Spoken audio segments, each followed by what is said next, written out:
ओम नमः शिवाय। मित्रों, शिवलिंग का मतलब, लिंग शब्द का मतलब है आकार। हम इसे आकार इसलिए कह रहे हैं क्योंकि जो अप्रकट है वो जब खुद को प्रकट करने लगता है, या दूसरे शब्दों में कहें तो जब सृष्टि की उत्पत्ति शुरू हुई तो जो सबसे पहला आकार इसने लिया था वो एक दीर्घवृत्ताकार था। एक पूर्ण दीर्घवृत्त या इलिप्स को हम एक लिंग कहते हैं। सृष्टि की शुरुआत हमेशा एक दीर्घवृत्त या एक लिंग के रूप में हुई और उसके बाद ये कई रूपों में प्रकट हुई। और हम अपने अनुभव से यह जानते हैं कि जब आप ध्यान की गहरी अवस्था में जाते हैं तो पूर्ण विलीन होने वाला बिंदु आने से पहले ऊर्जा एक बार फिर एक दीर्घवृत्त या एक लिंग का रूप ले लेती है। तो इस तरह से सबसे पहला आकार भी लिंग है और सबसे आखिरी आकार भी लिंग है। प्राण प्रतिष्ठा का अर्थ। प्रतिष्ठा का अर्थ है ईश्वरत्व को स्थापित करना। इस तरह की स्थापना का जो सबसे सामान्य तरीका है वो है मंत्रों, अनुष्ठानों तथा अन्य प्रक्रियाओं का इस्तेमाल करना। अगर आप किसी आकार की स्थापना या प्रतिष्ठा मंत्रों के माध्यम से करें तो आपको उस देवता को जीवंत बनाए रखने के लिए उसके निरंतर रखरखाव की जरूरत होती है। प्राण प्रतिष्ठा ऐसी प्रक्रिया नहीं है। जब एक आकार की प्रतिष्ठा या स्थापना जीवन ऊर्जाओं के माध्यम से की जाती है, न कि मंत्रों या अनुष्ठानों से, तो जब यह एक बार स्थापित हो जाए तो यह हमेशा के लिए रहता है। इसे किसी रखरखाव की आवश्यकता नहीं पड़ती। यही कारण है कि ध्यानलिंग में पूजा नहीं की जाती, क्योंकि इसे ऐसे रखरखाव की जरूरत नहीं है। इसे प्राण प्रतिष्ठा द्वारा स्थापित किया गया है और यह हमेशा ऐसा ही रहेगा। यहाँ तक कि अगर आप लिंग का पत्थर वाला हिस्सा हटा दें, यह फिर भी वैसा ही रहेगा। अगर पूरी दुनिया का अंत भी हो जाए तब भी यह वैसा ही रहेगा। शिवलिंग कितने हैं? भारतीय संस्कृति इस धरती की उन गिनी चुनी संस्कृतियों में से एक है जिसमें हजारों वर्षों से लोगों ने केवल मानव जाति के परम कल्याण पर ही ध्यान दिया है। जिस पल आपने भारत में जन्म लिया, आपकी जिंदगी का मतलब आपका कारोबार नहीं था, आपकी पत्नी या आपका परिवार नहीं था। जिंदगी का हर पहलू आपकी मुक्ति के बारे में ही था। पूरा का पूरा समाज इसी तरह बना हुआ था। इस सिलसिले में हमारी संस्कृति में कई शक्तिशाली साधन बनाए गए हैं। ज्योतिर्लिंग इसी दिशा में एक बहुत शक्तिशाली साधन के रूप में स्थापित किए गए थे।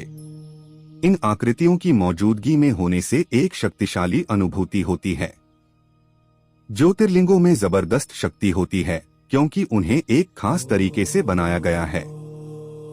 इन्हें बनाने में न केवल मानव क्षमताओं का बल्कि प्राकृतिक शक्तियों का भी उपयोग किया गया। पूरी दुनिया में सिर्फ 12 ज्योतिर्लिंग हैं। भूगोल और खगोल शास्त्र की नजर से वे महत्वपूर्ण स्थानों पर स्थित हैं। इन स्थानों पर एक तरह की शक्ति है। काफी समय पहले कुछ खास तरह की समझ रखने वाले लोगों ने इन स्थानों को बारीकी से जांचा और खगोलीय गतिविधि के आधार पर इन जगहों का चुनाव किया था। कुछ ज्योतिर्लिंग अब जीवंत नहीं हैं, लेकिन उनमें से कई अब भी बहुत शक्तिशाली यंत्र की तरह है। ध्यानलिंग। जो लोग कभी ध्यान के अनुभव से नहीं गुजरे हैं, वे भी जब ध्यानलिंग मंडल में कुछ मिनट तक मौन होकर बैठते हैं तो वे ध्यान की गहरी अवस्था का अनुभव करते हैं। संस्कृत में ध्यान का अर्थ है मेडिटेशन और लिंग का अर्थ है आकार। गुरुओं ने अपनी प्राण ऊर्जाओं का प्रयोग करके प्राण प्रतिष्ठा नामक एक दिव्य प्रक्रिया द्वारा लिंग को उसके चरम पर स्थापित किया है। इस प्रक्रिया में सभी 7 चक्रों, शरीर में ऊर्जा के महत्वपूर्ण केंद्र को उनके चरम तक ऊर्जावान बनाकर स्थापित किया गया है, जिससे ध्यानलिंग ज्यादा विकसित प्राणी के ऊर्जा शरीर के जैसा बन गया है। इस ध्यान गर्भगृह में किसी भी तरह की पूजा या प्रार्थना करना जरूरी नहीं है और यहाँ सभी धर्मों को एक ही स्रोत से प्रकट हुए अलग अलग रूप माना जाता है। वो लिंग जो प्राकृतिक तरीके से बने हैं उन्हें स्वयं निर्मित या स्वयंभू लिंग कहते हैं। जम्मू के उत्तरी क्षेत्र में अमरनाथ में एक गुफा है। इस गुफा के अंदर हर साल बर्फ का एक शिवलिंग बनता है।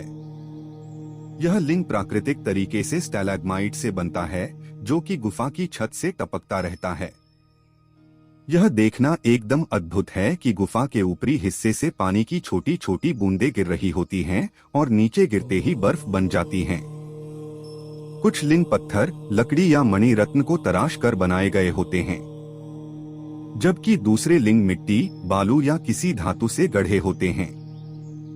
ये प्रतिष्ठित लिंग होते हैं। कई लिंग धातु की एक परत से ढके होते हैं और उन्हें एक चेहरे की आकृति भी दी जाती है ताकि भक्त उनसे ज्यादा बेहतर तरीके से जुड़ सकें। इन्हें मुखलिंग कहते हैं। कुछ लिंग में तो शिव की पूरी छवि सतह पर तराशी हुई होती है। लिंग पौरुष और स्त्रैण ऊर्जा के मिलन को दर्शाते हैं। लिंग का आधार स्त्रैण को सूचित करता है, जिसे गौरी पीठम या आबुदय्यार कहते हैं। लिंग और उसका आधार दोनों मिलकर शिव और शक्ति के मिलन को दर्शाते हैं, जो कि पौरुष और स्त्रैण ऊर्जा के सूचक हैं।